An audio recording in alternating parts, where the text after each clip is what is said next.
काजीनाथ लाड. मी इयत्ता 7वीत शिकते. आज मराठा सेवा संघाने आयोजित केलेल्या वक्तृत्व स्पर्धेत मी क्रांतीज्योती सावित्रीबाई फुले हा विषय घेतला आहे. ज्ञान नाही विद्या नाही ती घेण्याची गोडी नाही. ज्ञान नाही विद्या नाही ती घेण्याची गोडी नाही. बुद्धी असून चालत नाही तयास माना म्हणावे का? ओळखलं का? म्या सावित्री ज्योतिराव फुले, सातारा जिल्ह्यातील खंडाळा तालुक्यातील नायगावच्या खंडोजी नेवसे पाटलांची मी कन्या. अवघ्या 9व्या वर्षी ज्योतिराव फुले या माणसाशी माझं लग्न झालं आणि हळूहळू मला कळायला लागलं की ज्या माणसाशी माझं लग्न झालंय तो एक सर्वसाधारण माणूस नाही, तर या जगाला ऊर्जा देणारे क्रांती सूर्यच आहेत. त्यावेळी बायांना उंबरा ओलांडण्याची पद्धत नव्हती. बाईच्या जातीने कसं आपण भलं, आपलं घर भलं आणि घरातली चूल, स्त्री पुरुष उच्च नीच असा लई भेदभाव होता. पण या सर्वांवर एकच उपाय होता, ते म्हणजे शिक्षण. शिक्षणाचा ध्यास ही एकच सहज ज्योतिरावांच्या मनात होती. असंच एकदा शिक्षणाचा प्रसार करत असताना ते एका शाळेत गेले. तेव्हा तेथील फरार नावाच्या ब्रिटिश मॅडम त्यांना म्हणाल्या, मिस्टर फुले, तुम्हाला शिक्षणाचा प्रसार करायचा आहे ना? So woman educated first because woman educated whole house educated. पण तुम्ही लोक वुमनला घराच्या बाहेरच पडू देत नाही. सो बॅड मिस्टर फुले.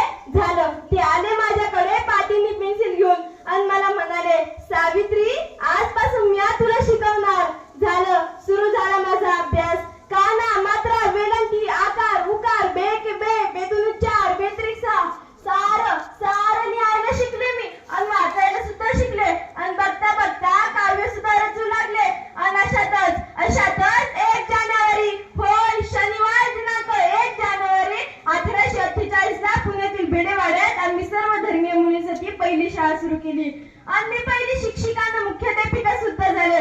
शेळपाट्यासारखं जगला तर काम तमाम होईल. शेळपाट्यासारखं जगला तर काम तमाम होईल. पण जर वाघासारखं जगला तर नाव होईल. पण जर वाघासारखं जगला तर नाव होईल. पण समाजाचं मात्र धर्म बुडाला म्हणून कोल्हेकोल सुरू होते. अहो, एखाद्या सामान्य माणसाचं शिक्षण घेतलं तर कोणाचा धर्म बुडतो? इतका तकलादू असू शकतो का हो धर्म? अहो, धर्मासाठी माणूस आहे की माणसासाठी धर्म? अहो, शाळेत जाताना माझ्या अंगावर शेण फेकलं तरीही मी सहन केलं. दगडं फेकली तरीही मी सहन केलं. शिव्या दिल्या, थुंकलं तरीही मी सहन केलं. पण आता माझ्या सहनशक्तीचा अंत झाला आहे. आणि अचानक एक थटिंगड माझ्या समोर येतो आणि मला म्हणतो, ए जावई, कुठं निघालीस?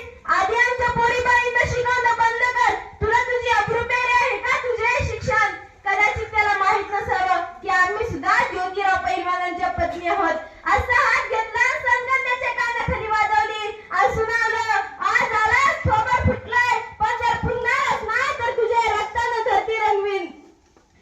बाई कोणती जातीची असो किंवा कोणत्याही धर्माची असो, ती नेहमी त्यात बळी पडत आलेली आहे. अहो, एखाद्या स्त्रीचा नवरा मेला तर त्यात तिचा काय दोष? अहो, मेलाय तिचा नवरा तर तिनं सती जायचं का?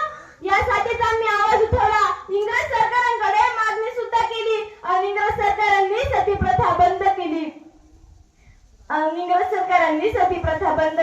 आणि अशातच विधवा महिला काशीबाई हिच्या मुलास आम्ही दत्तक घेतले आणि त्याचे नाव ठेवले यशवंत. त्याच्या थोडं पावलांनी आमचं अंगण कसं भरून जायचं हो, त्याला वाढवलं, मोठं केलं, डॉक्टर सुद्धा बनवलं. आणि अशातच पुण्यामध्ये प्लेगची साथ पसरली होती. काखेत गाठ येऊन लोक पटा मरत होती. मी यशवंताला सांगितलं, यशवंत, आपल्याला हॉस्पिटल उभारायला हवं. यशवंताला हॉस्पिटल उभारलं. मी त्यातील रुग्णांचा उपचार करत होते. पण प्लेग हा संसर्गजन्य रोग होता. तो कधी ना कधी मलाही होणार होता. म्हणजेच यशवंत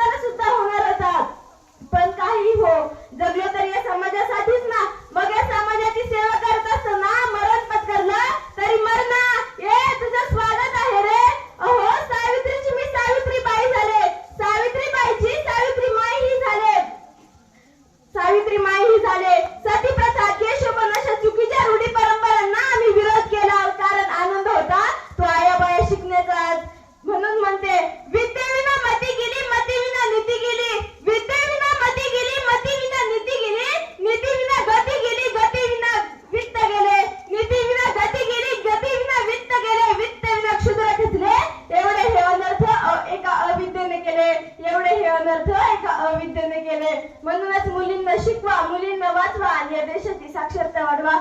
जय हिंद, जय महाराष्ट्र.